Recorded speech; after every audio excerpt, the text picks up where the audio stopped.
Welcome to Wine Soundtrack USA. Listen to the passion with which producers narrate their winery and their world. In 30 answers, discover their stories, personalities, and passions. Hello, friends and listeners of Wine Soundtrack. This is Allison Levine, and today I am in Sonoma County with Martha Stoumen, the founder, the owner, and the winemaker of Martha Stoumen Wines, a good eponymous name. Martha, welcome to Wine Soundtrack. Tell us about Martha Stoumen Wines. Hi, thanks for having me here. Martha Stoumen Wines was born out of, love and passion for wines, but kind of this international movement that had been happening as I had been apprenticing in the early 2000s, and this international movement around bringing things a little bit more back to the source. So back to the vineyard, a little more transparent in the winemaking process. And so I saw this happening in various European countries that I had visited and apprenticed in, and I really wanted to bring that style of winemaking back to California. Wow. So tell me about do you own any vineyards? You're sourcing fruit, and where are you getting your grapes from? Yeah, so as Allison mentioned, we're here in Sonoma County. This is where I grew up, and I feel very connected to Northern California in general. I love the landscape, the plants here, the smells, the proximity of the ocean, all of these things. So I was looking in the kind of greater North Bay, as we call it here. So Mendocino County is a big region for us. That's the county just north of Sonoma. And then I work in Contra Costa County as well, a little bit in Lodi. So areas primarily where there's still a lot of old vines in the ground and a lot of head-trained vines. It's really something I am passionate about. Yeah. And of course, I know that you work with a lot of Italian varieties, but also Rhone varieties. What are the grapes that you work with today? Yeah. So, I didn't mention this in the last question. So coming back to California, it's a kind of a different system here. There are some estate wineries, and a lot of those estate wineries are multi-generational or wineries that were established in the 70s when California was a little bit more affordable. Just a little bit. Just a little bit more affordable to buy land. But we do have this deep history of grape growing families and winemaking families. So we've always had a history of kind of this negociant model, especially pre-Prohibition. It was something that was very, very, very common where, one family would grow grapes and sell it to a larger cooperative or something like that. Or, in modern day, there's a grape growing family that will sell their grapes to a winery, usually to supplement their estate fruit. But in the case of younger winemakers coming into California, that can be the sole source of fruit. So I work with a lot of wonderful multi-generational farmers and buy fruit as a negociant. I also lease vineyards and manage the farming there. So I don't own any land, but I kind of have this hybrid estate negociant model. And a little control with the ones you lease. Exactly. And the ones I work with are multi-year contracts. They're long-term. I mean, I work with some of the same farms since day one, and I've been in business for 10 years now. So, and fruit-wise, you want to hear about? Yeah, cool. Let's see how many grapes you can name. Oh, I know. So that is one of the things I love about California. I think people think, the way we define regions, like if you're talking about, Italian wines, you're not going to say, this is what Italy does. They do this grape. And there's differences in terms of how many indigenous grapes there are in Italy. But no, we talk about region. Mm-hmm. We talk about, at the very least, this is wines from Sicily. It's not from Italy in general. Right. And yet in California, besides Napa and Sonoma, I think we still often just give broad strokes where it's like, this wine's a Californian wine. And California is so geographically diverse. So I think what I would love to see is people starting to break things down into smaller regions. And part of my contribution to this can be working with many, many different grapes to see what does well where. Such as? I work with Neradavla. So California has some cool climate areas along the coast, which are very, very, there's a lot of competition for that land for various reasons. Inland, there's a little less competition. And I think in the past, people have thought, okay, if you don't grow California Pinot along the coast, then you're not growing fine, or Napa, Cabernet and Napa, then you're not growing fine for fine wine. But we started working with Neradavla and Negro Amaro, Petit Syrah, Zinfandel, of course, because there's some really amazing heritage vineyards here. Likewise with Carignan. Colombard, that's a grape that's been around in California for many, many years. So established here. Chenin Blanc. Really anything with Vermentino more recently, anything with that maintains its acidity in a warm climate for the balance. Because that's the key. That's the key. So what's your total case production? Gosh, we have fluctuated a little bit because we have a lot of, even though we're buying grapes, we have a lot of parcel contracts, so it really depends on the vintage. But we're anywhere between, I'd say we're around 8,000 cases right now, and that's where we're going to stay for a bit. And where can people find your wines? Are they available nationally, locally, direct to consumer, all of the above? Yeah, if you're in the U.S., we ship to every state that allows it. There's a few states that legally don't allow us to ship, but you can order off our website, marthastoumen.com. That's the way to get the widest variety of our wines. But we also distribute, some of our more common blends are available usually only through specialty wine shops or, restaurants. So we don't usually sell in grocery stores, but maybe one day. So, Martha, what is your first memory relevant to wine? Oh gosh. So I was introduced to wine after I graduated from university. I went to work on a small farm and learning center that also had an agriturismo component to it called Spinocchia outside of Siena. And each intern was put in in a different part of the farm, and on my application, when I saw that there was a vineyard and olive orchard intern, I was like, that is the one I want. I got it. I was so happy. And memory is the whole experience of waking up when it was foggy outside, riding my bike from what was converted stable that was made into intern housing, down the dirt road and into the vineyard or even the olive orchard,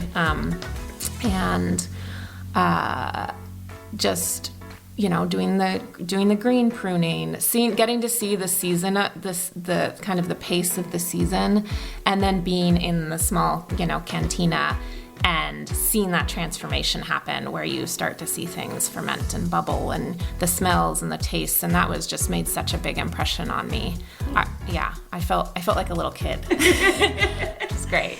So, you've obviously spent time in Italy and worked in wine for a while and love to seek out these, old vineyards and obscure grapes that more people should know. But I'm curious, what was one of those, one is one of the most memorable wines you drank, and what was the occasion? Yeah, one of the most memorable wines I drank was when a few years into my apprenticeships, I decided to go back to University of California at Davis to get my master's degree in viticulture and enology.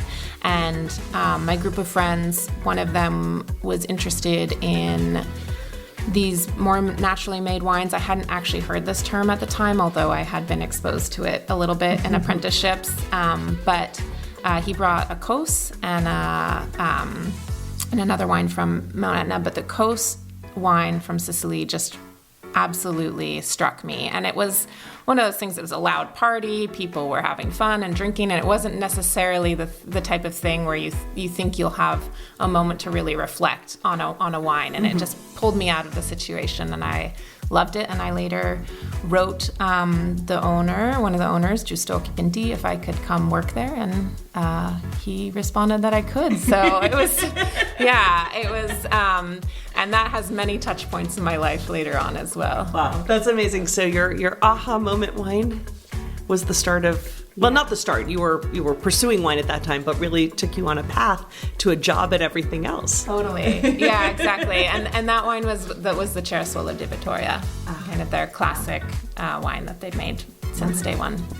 So if we were to come into your home, I'm in your home, in your wine cellar, wherever you hide wine away from your 3-year-old, what sort of wines would we find here in your cellar? What do you and your husband drink? Yeah, we've shifted a little bit. So over the years, we used to drink primarily European wines because I think there was kind of that lighter sensibility, food friendliness, and Europe was ahead of the U.S. in terms of that idea of going back to the basics and just really trying to showcase what the fruit was giving from the vineyard. But now we have about a 50-50 split. We have a lot of friends in California who have, started their own wine projects. Actually, there's a lot of wonderful young women who've started wine projects as well. So we definitely do a lot of trading. There's one in particular that I'm really excited about, a label called Envive. Yep. And she's doing wonderful work. And she's been on this podcast. Oh, cool. Very cool. So you can go listen to that one. But anyway, continuing with you, I'm curious, is there a bottle of wine you and your husband opened recently, or maybe you were in another situation that drank really well? Was it yours or another wine? Yeah, okay, what was it? Recently, so I haven't had these wines that much recently. I worked for a winery called Brock Cellars in Berkeley, which was, for me, coming back to California, and when I was in school around 2010, these were like benchmark, just delicious, easy drinking wines. And we brought it to a neighbor's house who, they're not really wine, totally into wine, and the bottle was gone in like 2 seconds. So it was fun to revisit Brock Cellars and be like, oh yeah, these wines are just as good as I ever thought they were. And was it an older vintage? No, it was a younger vintage. Oh. It was just, it was a co-ferment from Fox Hill Vineyard, which is this amazing site up in Mendocino County that has about 60 different grape varieties, primarily Italian. And so what was this one a blend of? This was a blend of, I'd have to check, but I believe there was some Fiano in there. I think there was some Montepulciano. I'd have to look it up. But a nice field blend, I guess. Yes, exactly. Yeah, a red-white field blend, which I think was very cool. So you work with a lot of different grapes, and I'm wondering, do you think there's a such thing as a perfect variety? Oh boy. No, but I do think there are some that are much more well-suited than others. And I'm not just talking geographically, although I think you need to start there. Okay, so, but I also... let's take Vermentino, for example, which is a grape that we've started working with here, and some of my growers have started planting. And I think it ticks so many of those like perfect grape boxes. Starting in the vineyard, it for us is heat tolerant, which is really important, maintains beautiful acidity. I think growing in a warmer climate, you have to also consider like the financial aspects of it, and it's a larger berried grape, so it means that even in really intense drought years, the grower still gets a yield. Good juice. Good juice, yeah. So the grower can still make money, and the winemaker can still make wine. And then from a complexity standpoint, I think you can make so many different styles from it. You can make it skin contact, you can make it fresher style. And I've noticed just from the 2 or 3 vineyards that I've tasted and worked with here in California that it really, I feel like it shows terroir too. It's funny because I've heard a few other winemakers talk about Vermentino as the it grape, the next one. So maybe it is the closest thing to perfection. Yeah, there's a lot out there though. I make, probably about, last year I think I made 20 different wines. So you can tell that I'm not set on one single grape. So you're a small producer, and obviously your approach is kind of very much embraces the slow wine movement and very much about minimal intervention and patience. I know patience is a key. So obviously you're not out there, trying to get the big scores and trying to get those ratings, yet at the same time you are sort of a darling among some critics or writers. So I'm curious, what is your opinion on wine critics and scores, and how do they play a role in wine, but for you? Yeah, I mean, I don't think there's any perfect system to assessing a wine, and we all have different tastes, But I do think that wine critics and scores, initially I didn't seek out that because I knew the climate in California. The wine critics were really, they're human. They're jazzed and they're focused on a certain thing that really speaks to them. And it doesn't mean that what you're doing isn't great. But I think when I started making wine in 2014, a lot of the, domestic wine critics were really focused on Napa Cabernet, and the wines I was making were absolutely not those. Not even close. Yeah, and I would just hear some things about like some of the ways that critics would talk about grapes that weren't, quote unquote noble. I think you have to understand that as humans, we all have preconceived notions. We are never absolutely objective. And so I think there's a place for it, but I have seen critics, have more interest in recent years with different types of grapes. And, a lot of the grapes I've been working with for the past 10 years, now actually there's some interest in, from not just critics, but, wineries in Napa who are like, hey, we want to plant something for the future that's more climate. Like Vermentino. I've had a lot of people ask about Neradavla. Because I have been saying for years now, this grape could really be beautiful in California. I think it is really beautiful. It's just not very widely planted at all. Interesting. So, quick answer. Yeah. As a wine drinker, red, white, or rosé? Oh boy. Aged rosé. Ooh. Still or sparkling? Sparkling. Uh-huh. Anything in particular, or specifically champagne, or just if it has bubbles, you're happy? I do love champagne. I will admit it. I do love champagne. And with the grower champagnes that are out now. Yeah. So, making such a broad range of wines, obviously you have a style and your wines are very food friendly across the board. But do you think that there are rules to follow when it comes to food and wine pairing? Do you follow any rules? Are there any tips or guidelines you can give, or do you just sort of see what your mood is? Yeah, I do like actually, if I can, I don't always do this because I'm not good at planning ahead, but I do like opening a bottle maybe the day before and having a little sip if I'm going to make something and invite people over.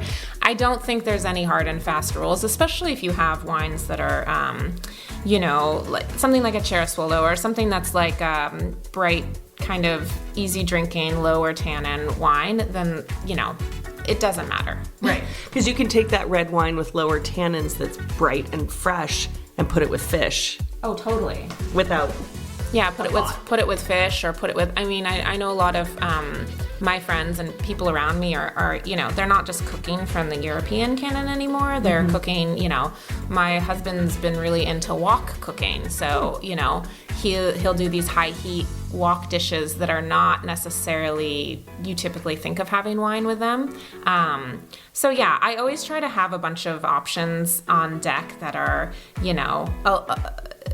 the acidity or the tannin, or if there's any sort of bitterness component, aren't like that, they're a little more food friendly. But then I do think you can find these amazing pairings with those like wines that have more distinct characteristics and do have tannin. And right. So just make sure you have some fat in your food for those. So you've talked a little bit about your style of wine, but for someone who's never tried Martha Stoumen wines, what do you think they're missing out on? Ooh, this is a fun question. I think, I do believe that there is, I think they're missing out on this other expression of California, honestly. And I'm not saying I'm the only one who's doing it, but, we offer, I can't even count how many wines we've made over the years, but I really only release something that I think is super high quality. So, an expression, kind of minimally made wine, a slow wine that's, a unique expression of this one place. And I don't always offer the same wines every year too. Mm-hmm. So I approach winemaking like I think a chef would approach buying produce from a farmer's market. I've already committed to the grapes, yes, but I haven't committed to the wine I'm going to make in my mind ever. So I'll see how the season's going. I'll decide when to pick. And honestly, sometimes I don't have a fully formed idea of what I'm going to make until the grapes are in the winery. And then I kind of see how they're doing. I really get a lot of information from the grapes and the flavors as the wine's being made. So it's a very kind of improv type of situation. And I think it really, I try to honor the grapes and the flavor that they give. Well, so because you make so many different wines, and it varies every year for that matter, and 20 different wines last year, 20 different bottlings, I'm curious, if space aliens were to land on your property right now, which of your wines would you want to say, welcome? I think the Negro Amaro Rosato. I make a non-vintage aged rosé. Rosato, it spends overnight on the stems and skins. Out of Negro Amaro, and then I age it. And I think it's a unique, pretty singular wine. I love it. So, we know that every vintage tells a different story, and you're working in 3 areas. You said that you source grapes, Contra Costa, Mendocino, and Lodi. You've been doing this for 10 years, plus interning and working in wine for a little longer. And we know every vintage tells a different story. But how much variation do you see year to year? And do you see bigger changes from one vintage to another? Do you see more commonality? Yeah, there used to be this saying that California doesn't have a bad vintage because we have sunshine, we have warm weather.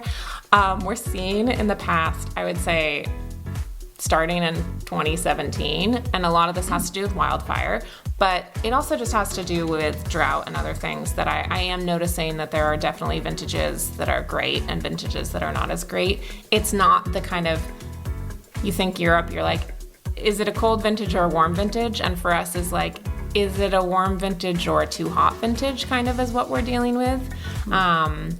So yeah, there's definitely wines in vintages that I don't think are as great. I usually just make fresher wines that are released early that are a little, we're not going to age for a long time. Yeah, so you adapt to it. Yeah. Are there any signs or omens or predictors that you look for that are going to tell you what a vintage will be?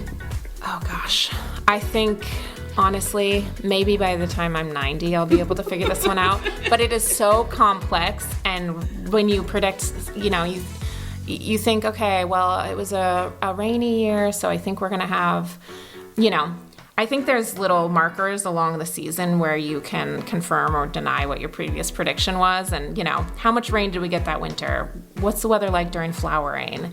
What was the heat like during the summer? And then, what do we see in fall? And it kind of, yeah. It's like one of those past, we get to this, and now, based on this, we go left or right. But it's not a straight line. Totally. It's like when you're doing one of those personality quizzes, and it's like, yes, no, to this question. Then. Yeah, and then it leads you to a different part of the quiz. Yeah. So in the time that you've done this, have you set up any good luck rituals that you do at the start of harvest to kind of kick it off for you or for your team? Oh, that's a fun thing. Well, I don't know if this is a good luck ritual, but I think it's an important ritual. We've kind of adopted the Italian and European idea that we need more time off from work, which is very counter-American. So it's not the whole month of August, but we do take a quote-unquote Ferragosto, which happens in July because our harvest is earlier here.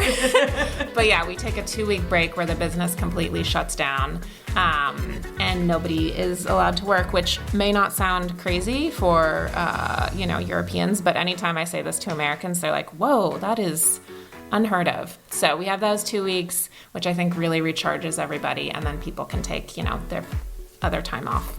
I think that's great, but what about the vineyards? Like, you're not checking on them? Because I know you literally take off. You just trust that, and if you get weather warnings, you just ignore them. Yeah. I mean, we try to do it at a period of time where you do have to understand that, like, there's only so much you can do, and you've done all your work in the spring, and you've tried to set the vine up to have a great year, but the kind of idea of like what will be, and you have to just let it, because I don't know. I mean, even if there was some crazy event in this July break, there's nothing you can really do. No, there's nothing. And so stop worrying about it. Go relax. I feel like. Love that. I think that's a really healthy motto. Well, it's aspirational. I can't say I never worry during these times, and I can't say I'm always patient, but these are things that I think when you make them your North Star, you will start to learn how to be that way. I love it. So, you spend time in the vineyard. You were talking about how you have a communication with your grapes. They kind of tell you what wine you want to make with them. So I'm curious, talk a little bit about that communication. Do you talk to your vines when you're walking through the vineyard? Do you talk to the grapes when they're in the barrel? You clearly talk to them when they come into the winery and tell you what they want to be. Yeah. I guess in my head, I definitely do talk to the grapes. I don't think I always do out loud, although I've started making little like video notes for myself when I'm in the vineyard, just to, you think as a winemaker, because I'm one of those people who like deeply focuses on one thing at a time. Ask me to multitask and I'm a mess, but like I can very deeply focus on one thing, and I feel like I can observe nuance because I'm so deeply focused. But knowing that, I was like, oh, I'll remember what happens each vintage, and I don't. It's been, this is 10th vintage of Martha Stoumen Wines, and I'm like, good thing I took notes, and I wish I'd taken better notes. But now the video notes kind of are helpful because they give you some visual context as well. So I'll walk through the vineyard, and I'll take some notes, and I'll talk about the grape and the flavors and stuff as it's maturing, and then I can look back on those.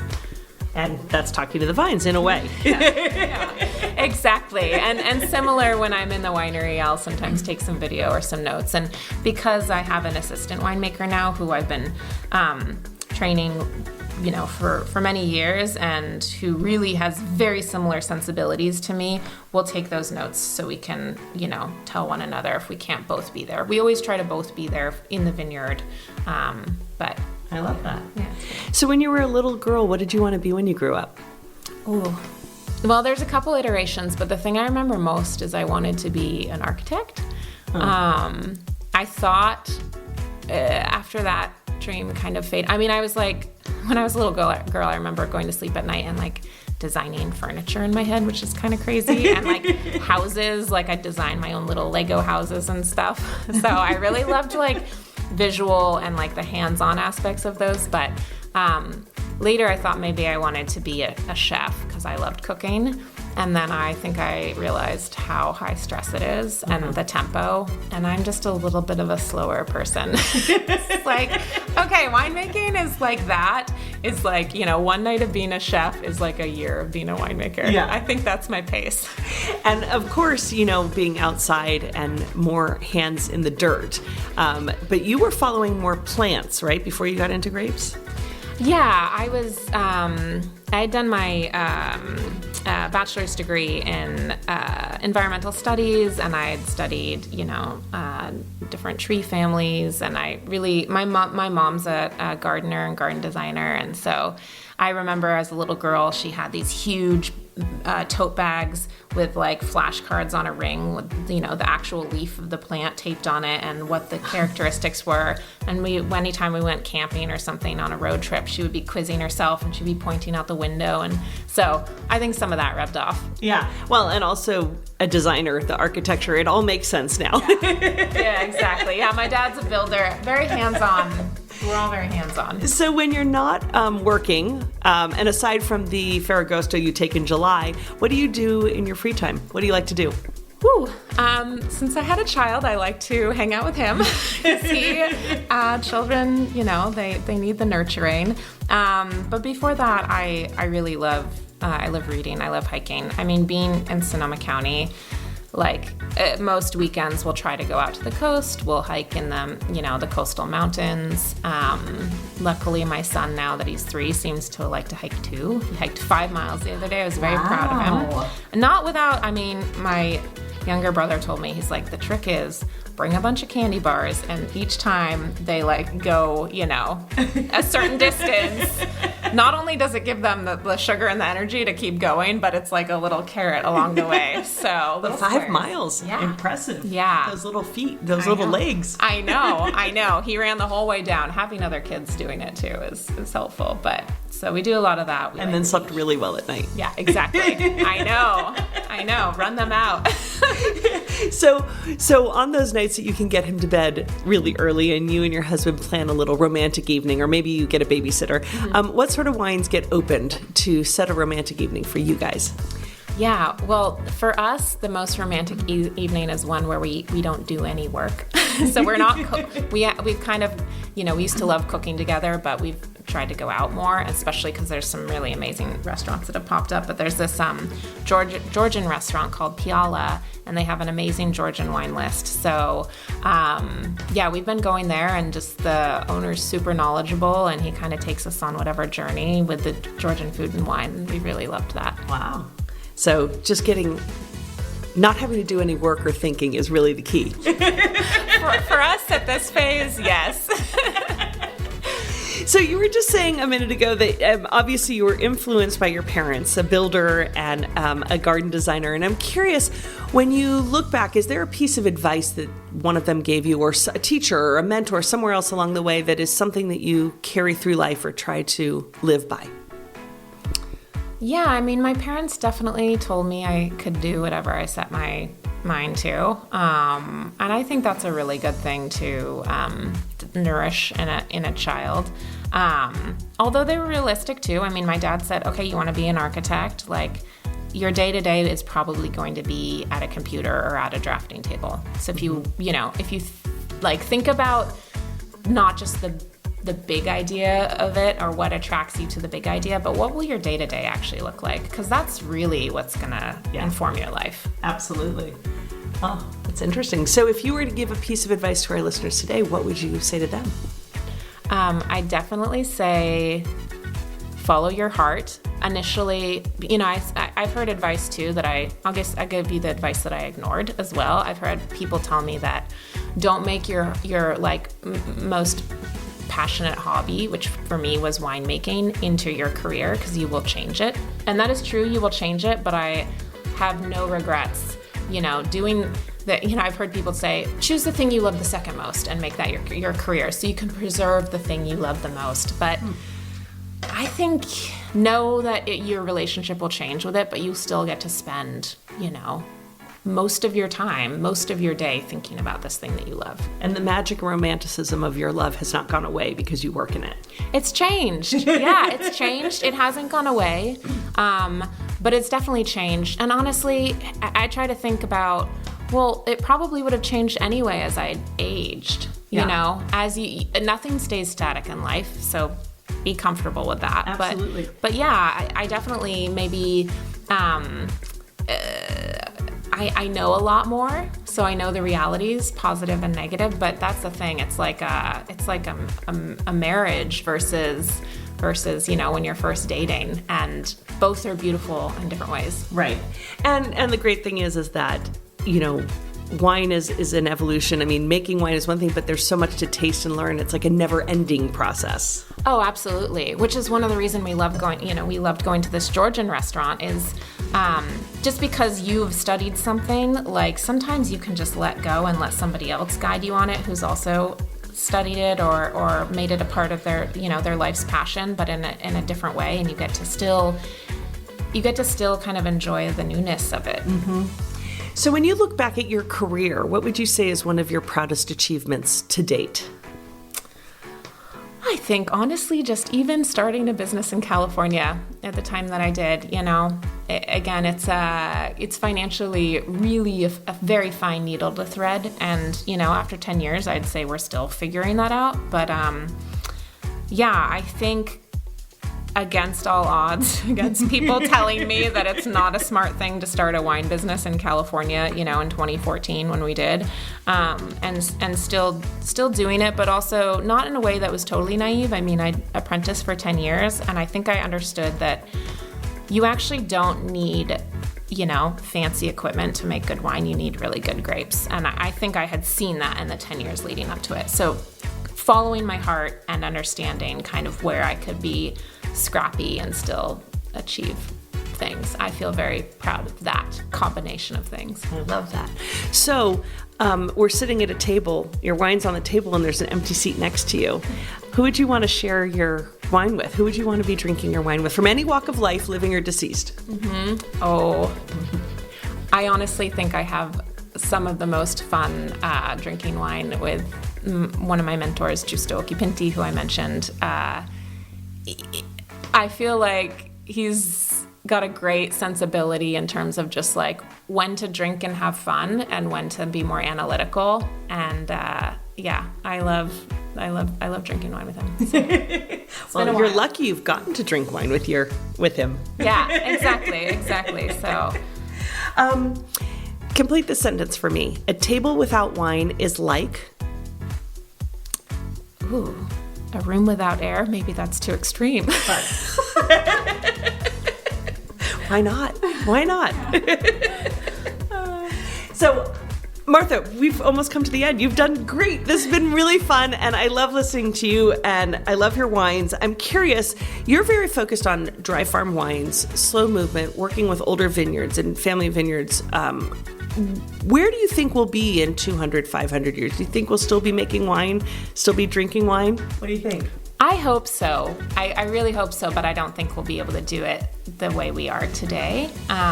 Farming is the grape farming and the environmental piece is my biggest passion. So, I just said, a table without wine is a room without air. If it has to come at the cost of the environment, then I don't think it belongs on the table. Mm-hmm. Full stop. So, there are things that we're working on, and that's going to be in a much longer podcast, I'm sure. But changing how we farm. And I don't, we have everything we need to farm in a more environmentally friendly way.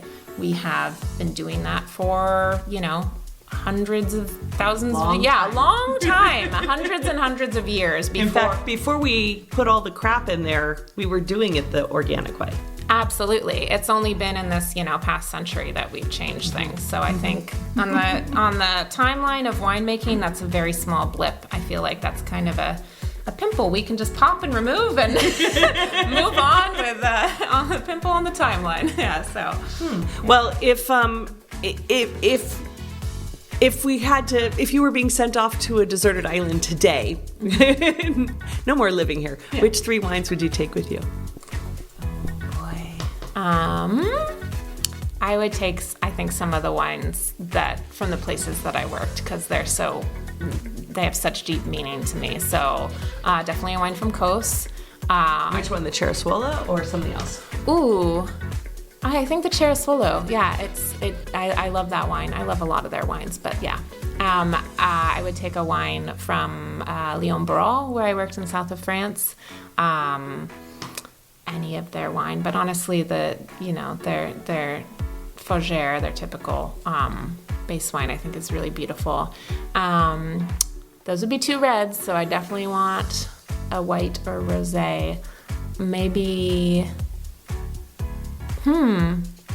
Something fresh and fun.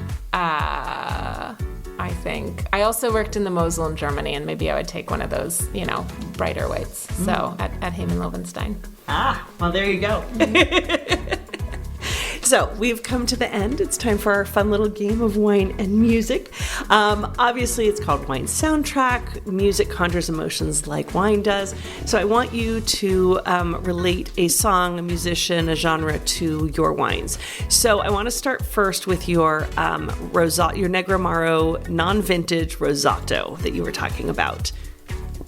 Oh, I'm going to go genres here. I mean, I think that would have to be classical music. Eric Satie, something from Eric Satie. Really beautiful, calm, just kind of, I think of that music as timeless. And what about your Vermentino? Ooh, that's a little bit more like Italo disco, something a little more funky and fun. It's not a funky wine, but it's a fun wine, I think. And what about your Negramaro? Negramaro Rosato? Yeah. I think we did that. Oh, no. Sorry, red wine. Oh, red wine, the Nerodavla? Nerodavla. Yeah, sorry. Nerodavla. All good. I was thinking Nerodavla. Yeah, Nerodavla. Okay, I'm going to say, going way to another side of the music genre, The Gambler, which is, the classic, you gotta know when to hold it, know when to fold it. I feel like that wine, it's all about like knowing when to stop and not overwork things either. It's like when you're painting, you mix too many colors, you make brown. It's like, so kind of the less is more philosophy. I like that. Yeah. Okay, and last one, a favorite wine of mine, your Long Élevage Carignan. Ooh. That's got to be something kind of like that evokes this coastal California. Maybe something a little more folksy, like from, I don't know, Bob Dylan or Crosby, Stills, Nash & Young or Neil Young. Kind of this more like that spirit and that phase of California. I love it. A nice eclectic mix of music for your eclectic mix of wines. Perfect. Well, Martha, thank you so much for joining us on Wine Soundtrack. And before we go, if you can just remind people if they can visit you, where they can find you, find your wines. Yes. So right now we don't have a tasting room. So check our events page if you want to meet us in person. We have kind of roaming events, a lot in California, but in other places in the nation as well from time to time. And then the best place is ordering off our website, marthastoumen.com. We ship to most states. Fantastic. Well, thank you for joining us, and let's go drink some wine. Beautiful. Thank you. Thanks for listening to a new episode of Wine Soundtrack USA. For details and updates, visit our website, winesoundtrack.com.